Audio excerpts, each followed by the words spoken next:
جمعہ 10 محرم، اللہ نے یہ دن آپ کے لیے طے کیا ہوا تھا جو چھری حضرت اسماعیل سے ہٹائی گئی، پھر حضرت عبداللہ سے ہٹائی گئی، اسے حضرت حسین پر چلنا تھا اور قربانی کی داستان نے اپنے انتہا کو پہنچنا تھا۔ ایک مرتبہ آپ نے حضرت ام سلمہ، آپ کی بیگمات میں سے ہیں، ان سے فرمایا کہ ذرا دروازے پر کھڑی ہو جاؤ، ایک فرشتہ آ رہا جو پہلے کبھی آیا نہیں مجھ سے ملنے کے لیے۔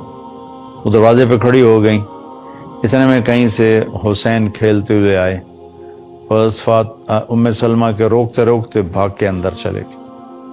تھوڑی دیر کے بعد اندر سے رونے کی آواز آئی، اللہ کے نبی کے زور سے رونے کی آواز۔ بس ام سلمہ اندر گئیں تو دیکھا آپ نے حسین کو ایسے سینے سے لگایا ہوا تھا اور پھوٹ پھوٹ کے رو رہے تھے۔ تو انہوں نے عرض کی، یا رسول اللہ، میرے ماں باپ قربان، آپ کیوں رو رہے ہیں؟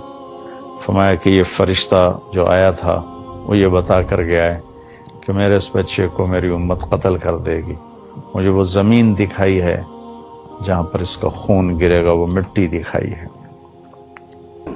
اللہ کے لیے تم ہمدردی کرو امام حسین سے، جس کے بارے میں رسول اللہ کا دین پایا گیا، اور اس کی موت سے پہلے حدیث پاک میں یہ بھی آتا ہے، وہ سارے علامہ البانی صاحب نے اکٹھے کر دیے کہ حضرت علی رضی اللہ عنہ فرماتے ہیں حجرے میں داخل ہوئے، رسول اللہ کے آنسو بہ رہے، فرمایا یا رسول اللہ آپ بچے کو اپنی گود میں کھلا بھی نہ، رو رہے ہیں، فرمایا ابھی خبر دی گئی کہ یہ بچہ شہید کیا جائے۔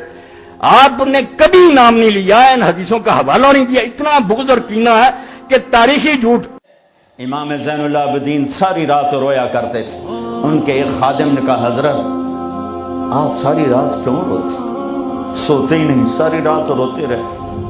تو وہ پھر رونے لگے اور فرمایا، میرے دوست، یعقوب علیہ السلام کا یوسف گم ہوا تھا، مل گیا تھا، لیکن ایک کی جدائی میں 40 سال رو رو رو رو آنکھیں ختم کر دی۔